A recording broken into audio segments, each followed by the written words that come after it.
Hi, it's Philip and welcome to another tutorial. Today I'll show you how to freeze frame in this video clip over here in VideoPad. To do that, position your playhead where you want to freeze your frame, select it, and now over here under the sequence preview, right click on it and click take snapshot of sequence. Just click it this HD, okay, you will see your images over here.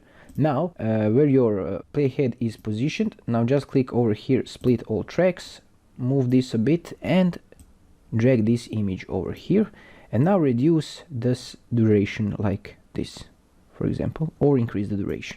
Let me show you how. Now just snap it like this, snap like this. If I click play, you will see we have freezed part of our video and now it continues to play.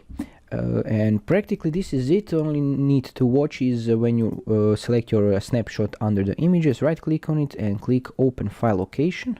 Open over here. Over here we can see that your snapshots are saved under your pictures in your picture folder, for example. This is how I set up it, and this is it.